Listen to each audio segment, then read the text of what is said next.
Voici une question bien sérieuse. Qu'est-ce qui amène une personne à commettre un meurtre? Nous verrons la réponse que donne la parole de Dieu à ce sujet aujourd'hui même à l'émission À travers la Bible.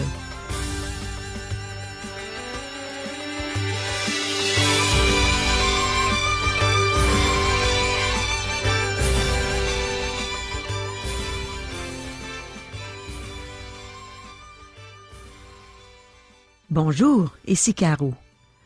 On va voir des sujets vraiment très sérieux aujourd'hui. Et Dieu va répondre à des questions qui sont probablement les tiennes.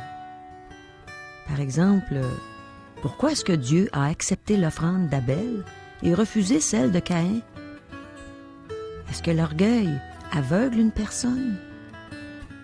Est-ce que la jalousie et l'orgueil peuvent amener une personne à commettre un meurtre?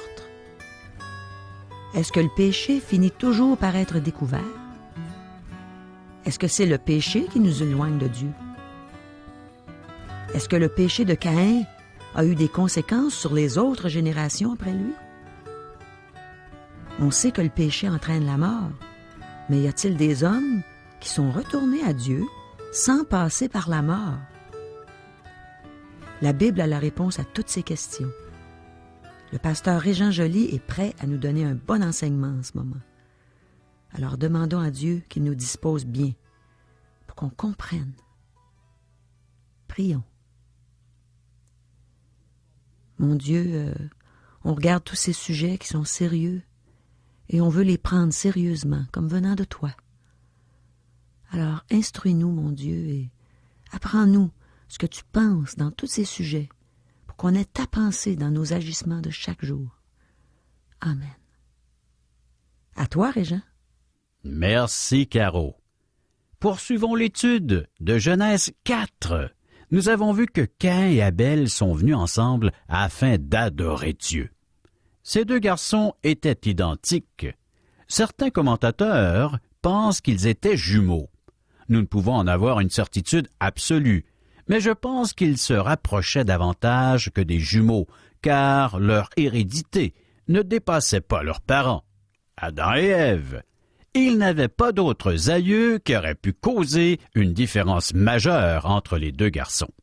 Cependant, il y avait une divergence entre Caïn et Abel, mais ce n'en était pas une de caractère, mais c'était plutôt une différence spirituelle. Abel fut accepté de Dieu parce que c'est par la foi qu'il apportait une offrande à Dieu, alors que Dieu n'acceptait pas l'offrande de Caïn. Poursuivons notre lecture. Genèse 4, les versets 6 à 7. Et l'Éternel dit à Caïn, « Pourquoi es-tu irrité? Et pourquoi ton visage est-il abattu? Certainement, si tu agis bien, tu relèveras ton visage. Et si tu agis mal, le péché se couche à la porte, et ses désirs se portent vers toi. Mais toi, domine sur lui. » Pourquoi Caïn est-il irrité? Il est tellement en colère qu'il va assassiner son frère. Chez toute personne qui commet un meurtre prémédité, gronde une colère interne. Notre Seigneur a dit que si nous nous mettons en colère contre notre frère sans raison, nous sommes coupables de meurtre. Derrière la colère se dissimule la jalousie, et derrière la jalousie se cache l'orgueil. Un orgueilleux spirituel n'est pas conscient de son péché. Jacques, oui, le frère de Jésus, dans son épître, dans sa lettre, dans le Nouveau Testament, présente la chose ainsi. Et j'en fais lecture. Puis la convoitise, lorsqu'elle a conçu, enfante le péché, et le péché, étant consommé, produit la mort. Jacques, chapitre 1er, verset 15. L'irritation de Caïn l'a poussé au meurtre, mais derrière cela se cachait la jalousie et l'orgueil. Voici ce que Dieu fait. Il dit à Caïn, « Certainement, si tu agis bien, tu relèveras ton visage. » En fait, cette expression rend mieux le sens du texte hébreu. Ne serais-tu pas agréé? Le fils aîné a toujours eu la prééminence sur ses frères, et Caïn pense qu'il va perdre ce privilège. Dieu lui dit qu'il n'y a pas de raison pour laquelle il perdrait la prééminence s'il agit bien. Bien agir consiste à apporter à Dieu ce qu'il a accepté de la main d'Abel, un sacrifice et l'admission qu'il est pécheur. Mais Caïn est en colère et n'en fera rien. Nous lisons l'expression « le péché se couche à la porte ». De toute évidence, Caïn ne se rendait pas compte qu'il était sous l'emprise du péché. Quand Dieu lui a dit que le péché se couchait à la porte, il disait que le péché, comme une bête sauvage, se tenait prêt à bondir sur lui aussitôt qu'il ouvrirait la porte. C'est pour cela que Caïn avait besoin d'un sacrifice acceptable à Dieu, un sacrifice qui est une image de Jésus-Christ. Nous lisons dans 1 Jean, chapitre 3, verset 12. « Ne pas ressembler à Caïn, qui était du malin, et qui tuait son frère. Et pourquoi le tua-t-il? Parce que ses œuvres étaient mauvaises, et que celles de son frère étaient justes. Si tu agis mal, le péché se couche à la porte. » Agir bien consistait à apporter le même genre d'offrande qu'Abel, un holocauste. Vous remarquerez qu'Abraham offrait aussi des holocaustes, car il ne pouvait pas y avoir de transgression avant que la loi soit donnée, c'est-à-dire le péché ne pouvait pas être une violation de la loi avant cela. En fait, Dieu a protégé Caïn. Poursuivons notre lecture. Genèse 4, versets 8 et 9. Cependant, Caïn adressa la parole à son frère Abel. Mais, comme ils étaient dans les champs, Caïn se jeta sur son frère Abel et le tua.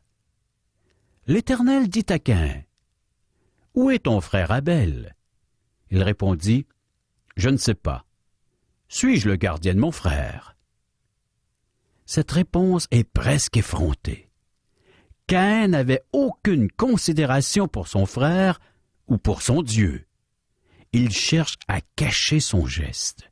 Mais la parole de Dieu dit, « Car il n'y a rien de caché qui ne doive être découvert, ni de secret qui ne doivent être connus. » Citation de l'Évangile selon Matthieu, chapitre 10, verset 26. Réfléchissez à cette vérité. Si vous avez des péchés que vous gardez secrets, il est préférable que vous vous en repentiez maintenant, car ils seront révélés en la présence de Dieu un jour. Dieu connaît déjà vos péchés. Vous faites aussi bien de lui en parler. Caïn essaie de dire qu'il n'est pas coupable. « Suis-je le gardien de mon frère? » Quelle réponse effrontée! Verset 10. Et Dieu dit, « Qu'as-tu fait?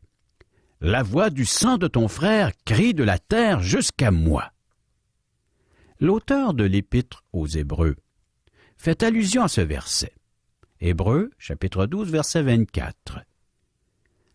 De Jésus qui est le médiateur de la nouvelle alliance et du sang de l'aspersion qui parle mieux que celui d'Abel. Le sang d'Abel révélait un meurtre. Le sang de Christ parle de rédemption et de salut. Il parle de pardon. Versets 11 et 12. Maintenant, tu seras maudit de la terre qui a ouvert sa bouche pour recevoir de ta main le sang de ton frère. Quand tu cultiveras le sol, il ne te donnera plus sa richesse. Tu seras errant et vagabond sur la terre. Même de nos jours, l'homme est maudit de la terre car elle perd sa fertilité à cause de son péché. Dans des régions de végétation abondante de notre planète, des multitudes meurent de faim. Il faut beaucoup d'efforts et d'ingéniosité de la part de l'homme pour produire de la nourriture en abondance du sol. Certainement, le sang d'Abel crie du sol de la terre, du sang répandu lorsqu'un homme a tué son frère. Verset 13. Caïn dit à l'Éternel, « Mon châtiment est trop grand pour être supporté. » Caïn ne pouvait pas supporter son châtiment. Alors pourquoi ne s'est-il pas tourné vers Dieu? Et n'a-t-il pas confessé son péché? Et n'a-t-il pas fait appel à la miséricorde de Dieu? Son châtiment était lourd à supporter, mais Dieu lui proposait un sauveur. Caïn n'avait qu'à se tourner vers lui. Verset 14. Voici, tu me chasses aujourd'hui de cette terre. Je serai caché loin de ta face. Je serai errant et vagabond sur la terre, et quiconque me trouvera me tuera. Caïn dit qu'il sera caché loin de la face de Dieu. Et c'est exactement ce qui s'est produit. C'est ce que nous disait 1 Jean chapitre 3 verset 12, et je cite, « Ne pas ressembler à Caïn, qui était du malin et qui tuait son frère. Et pourquoi le tua-t-il? Parce que ses œuvres étaient mauvaises et que celles de son frère étaient justes. » C'est ce que nous voyons, et maintenant, Caïn est loin de la face de Dieu. Mais remarquez que Dieu le protège. Cela est étonnant. Dieu offre sa protection à un meurtrier, un criminel. Verset 15. L'Éternel lui dit, « Si quelqu'un tuait Caïn, Caïn serait vengé 7 fois. Et l'Éternel mit un signe sur Caïn, pour que quiconque le trouverait ne le tue point. » J'ignore quelle était cette marque. Il y a eu beaucoup de spéculations à ce sujet, donc je ne vois pas de raison pour lesquelles j'en rajouterai. Mais Dieu protège Caïn. La loi n'a pas encore été donnée. Caïn est un pécheur, mais il n'est pas un transgresseur de la loi, car il n'y a pas de loi qui interdit le meurtre. Son grand péché, c'est de ne pas avoir apporté l'offrande acceptable à Dieu. Il a manifesté sa nature méchante en tuant son frère. Nous voyons que Caïn s'éloigne de Dieu et qu'il établit une civilisation qui ne tient pas compte de Dieu. Les enfants de Caïn ont développé une civilisation sans Dieu. Verset 16.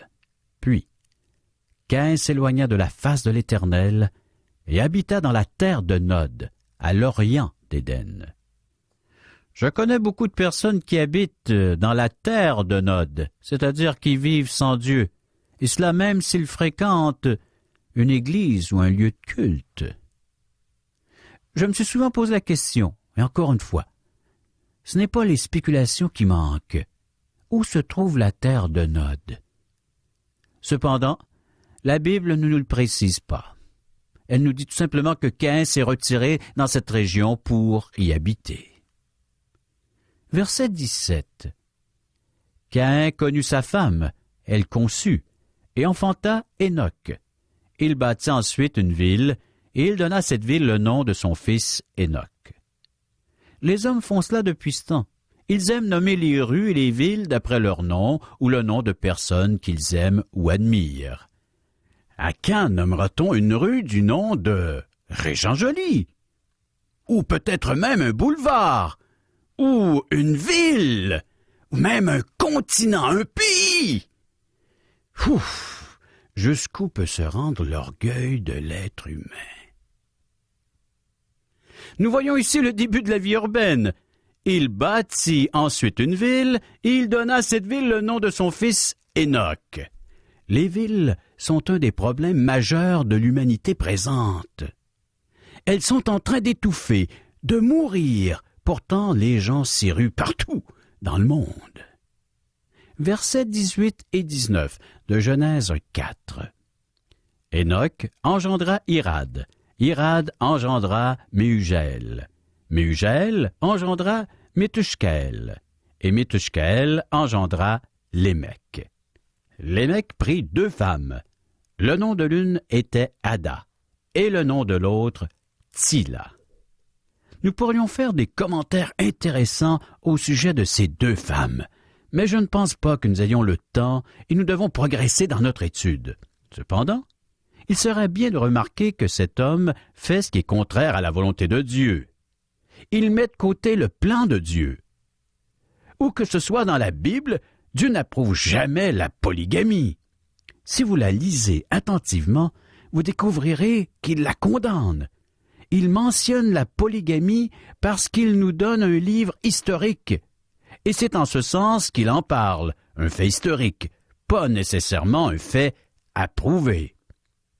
Ada signifie plaisir ou parure.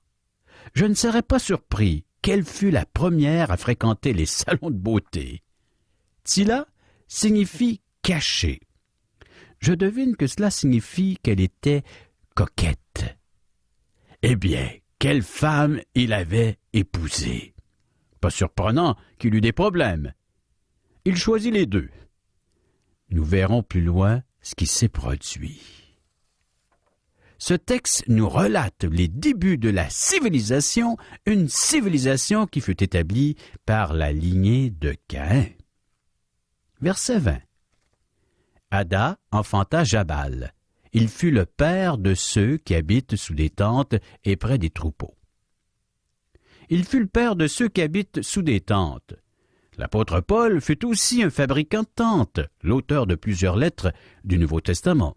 Mais ici, nous avons le premier entrepreneur domiciliaire. Et après, il s'est occupé des troupeaux. Il fut aussi le premier éleveur de troupeaux. Verset 21. Le nom de son frère était Jubal. Il fut le père de tous ceux qui jouent de la harpe et du chalumeau. Nous voyons ici, chers amis, nos premiers musiciens. Quand nous entendons ou assistons à des spectacles rock contemporains, nous pouvons être certains que plusieurs d'entre nous diraient « Il y en avait dans la civilisation de la lignée de Caïn. Me semble d'entendre un bon solo de chalumeau. » Ici, nous rencontrons les artisans. Prochain verset, verset 22. Tila, de son côté, enfanta Tubal-Caïn, qui forgeait tous les instruments d'airain et de fer. La sœur de Tubal-Caïn était Naama. Versets 23 et 24. Lémec dit à ses femmes, Ada et Tila, « Écoutez ma voix. Femmes de Lémec, écoutez ma parole. J'ai tué un homme pour ma blessure, et un jeune homme pour ma meurtrissure. Caïn sera vengé 7 fois, et Lémec 77 fois. » Lémec se dit, « Si Caïn a pu s'en tirer, je le peux aussi. Après tout, Caïn n'a pas tué en légitime défense. Par contre, c'est mon cas. » Je ne sais pas si cela est vrai ou non, mais il affirme avoir tué en légitime défense. J'ignore aussi si ses 2 épouses étaient mêlées à cette affaire, ou s'il a dû les défendre. Nous ne savons pas ce qui s'est produit exactement. Lémec pense qu'il sera vengé 77 fois, mais le Seigneur a dit à Simon-Pierre qu'il devrait pardonner à son ennemi autant de fois. Genèse 4, versets 25 et 26. Adam connut encore sa femme. Elle enfanta un fils, et l'appela du nom de Seth. Car, dit-elle, Dieu m'a donné un autre fils à la place d'Abel que Caïn a tué. Seth eut aussi un fils, et il l'appela du nom d'Énosque. C'est alors que l'on commença à invoquer le nom de l'Éternel. Il semble que c'est à ce moment-ci que les hommes commencèrent à invoquer le nom de Dieu. Dans la première section du livre de la Genèse, soit les chapitres 1 à 11, la Bible nous relate des événements mondiaux ou universels. Premièrement, elle relate la création, ensuite la chute de l'homme, et maintenant elle nous parle du déluge dans les chapitres 5 à 9. Dans le chapitre 5, nous avons la postérité d'Adam en passant par la lignée de Seth. La postérité de Caïn fut déjà énumérée, maintenant la Bible n'y reviendra plus. Elle sera mentionnée seulement lorsqu'elle interagira avec la postérité de Seth, qui est la lignée qui produira des hommes fidèles à Dieu. C'est ce que nous remarquerons dans le livre de la Genèse. D'une manière, le chapitre 5 est un des chapitres les plus décourageants de la Bible. Le lire nous fait le même effet que de marcher dans un cimetière. Dieu a dit à Adam, « Car le jour où tu en mangeras, tu mourras. » Genèse, chapitre 2, verset 17. Et tous les membres de la postérité d'Adam moururent. Paul nous dit, dans le Nouveau Testament, dans la première épître aux Corinthiens, chapitre 15, verset 22. « Et comme tous meurent en Adam. » Commençons notre lecture du 5e chapitre du livre de la Genèse, versets 1 et 2. Voici le livre de la postérité d'Adam. Lorsque Dieu créa l'homme, il le fit à la ressemblance de Dieu. Il créa l'homme et la femme, il les bénit, il les appela du nom d'hommes lorsqu'ils furent créés. Il les bénit, il les appela du nom d'hommes. Il ne les a pas appelés les hommes, mais hommes. Ève est la deuxième moitié d'Adam. Voici le livre de la postérité d'Adam. Cette expression étrange n'est utilisée qu'une autre fois, soit au début du Nouveau Testament. Généalogie de Jésus-Christ, fils de David, fils d'Abraham. Une généalogie est un livre de postérité. Nous avons ces deux livres de postérité. Nous voyons que nous avons deux lignées, deux postérités. Elles seront ennemies. Ce sera un long combat entre la lignée de Satan et la lignée de Christ, celle acceptée par Dieu. Maintenant, nous allons suivre la lignée de Seth, celle par laquelle le Christ viendra. Verset 3. Adam, âgé de 130 ans, engendra un fils à sa ressemblance, selon son image, et lui donna le nom de Seth. Voici une question qui serait normalement étrange si nous ne la posions pas au sujet d'Adam. Quel âge avait Adam lorsqu'il eut 130 ans? Autrement dit, lorsque Dieu a créé Adam, a-t-il créé un homme de 14 ans, 30 ans ou 45 ans? Je ne le sais pas. Toute suggestion n'est que de la spéculation. Et s'il avait le corps d'un homme âgé, avait-il cet âge? Dieu avait la capacité de le créer à n'importe quel âge. Cependant, cela répond à bien des questions au sujet de l'âge de la planète. Quand une personne affirme que certaines roches sont âgées de quelques billions d'années, elle ne peut pas vraiment le savoir. Il est possible que Dieu les ait créées âgées de quelques billions d'années. Le détail important dans ce texte, c'est que lorsqu'Adam eut 130 ans, il engendra un fils à sa ressemblance. Adam fut créé à l'image de Dieu, mais son fils fut engendré à sa ressemblance. Versets 4 et 5. Les jours d'Adam, après la naissance de Seth, furent de 800 ans, et il engendra des fils et des filles. Tous les jours qu'Adam vécut furent de 930 ans, puis il mourut. Maintenant, nous visitons le cimetière dont je vous parlais. Les postérités d'Adam eurent tous le même sort, que ce soit la postérité d'Énos, de Kénan, de Malaléel, de Jéred et de Seth. Ils moururent tous, à l'exception d'Énoch. Poursuivons notre lecture. Genèse 5, versets 21 à 24. Énoch, âgé de 65 ans, engendra Métouchéla. Énoch, après la naissance de Métouchéla, marcha avec Dieu 300 ans, et il engendra des fils et des filles. Tous les jours d'Énoch furent de 365 ans. Énoch marcha avec Dieu, puis il ne fut plus, parce que Dieu le prit. Quel événement remarquable! Au milieu de tous ces décès, un homme ne meurt pas, mais il est pris par Dieu, parce qu'il marcha avec Dieu. Chers amis, préparons-nous pour la prochaine émission en lisant Genèse 5, verset 23 à Genèse 6, verset 13. Merci, Régent. On a vu aujourd'hui combien c'est horrible quand une personne laisse entrer l'orgueil et la jalousie dans sa vie. Imagine, ça peut aller jusqu'au meurtre. Et même si la majorité d'entre nous n'avons jamais commis de meurtre, si on a uniquement haï notre frère, la parole de Dieu dit qu'on est un meurtrier. J'aimerais citer ce passage dans la première épître de Jean, au chapitre 3, verset 15. Il est écrit « Quiconque est son frère est un meurtrier, et vous savez qu'aucun meurtrier n'a la vie éternelle demeurant en lui. » C'est sérieux ce que Dieu veut nous dire. Alors appliquons-nous à nous aimer les uns les autres. Appliquons-nous aussi à ne jamais laisser l'orgueil dominer notre vie. Regardons ce que Pierre nous dit dans son épître au chapitre 5, versets 5 et 6. Il dit « Tous dans vos rapports mutuels, revêtez-vous d'humilité, car Dieu résiste aux orgueilleux, mais il fait grâce aux humbles. Humiliez-vous donc sous la puissante main de Dieu, afin qu'il vous élève au temps convenable. » On voit ça dans tous les aspects de la vie des gens. Ceux qui s'élèvent en orgueil, Dieu, tôt ou tard, il les abaisse. Mais ceux qui s'abaissent devant les hommes, on voit que Dieu les élève. Moi, en tout cas, j'en ai vu beaucoup de gens comme ça. Il le fait avec moi, d'ailleurs. Quand je m'humilie devant lui, ou même devant d'autres, il m'élève au temps convenable.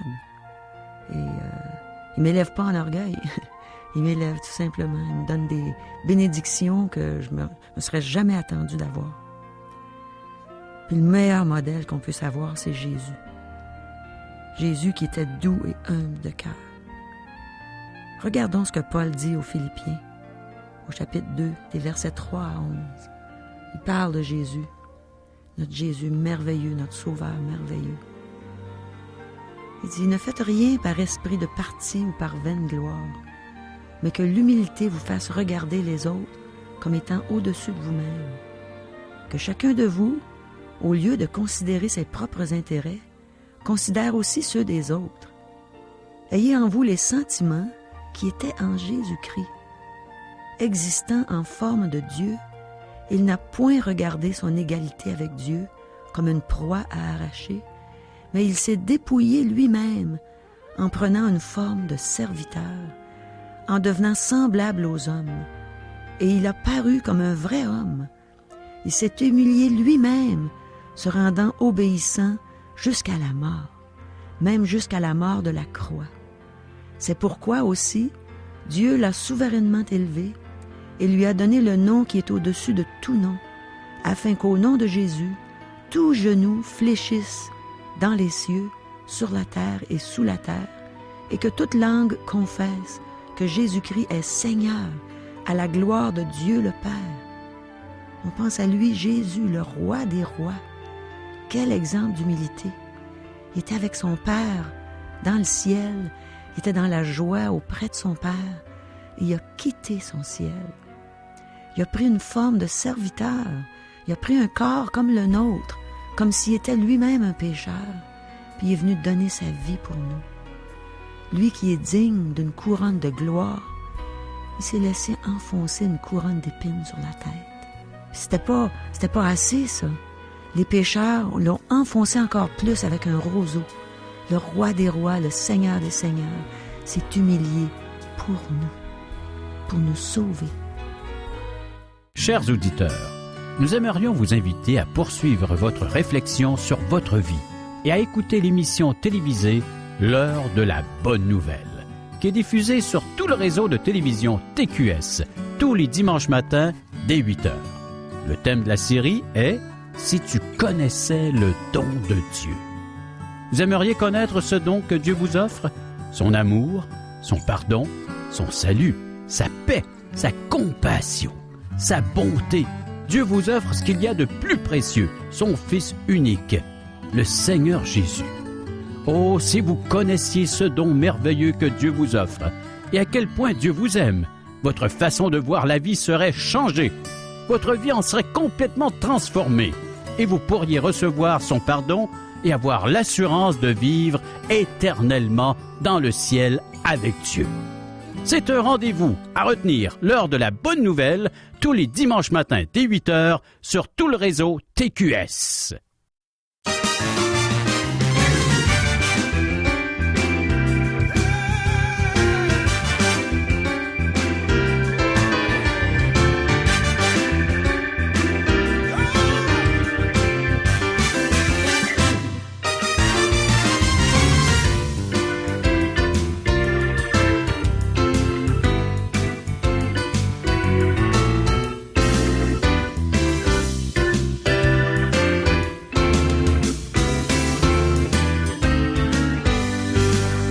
Cette émission vous a été présentée par Radio Espoir.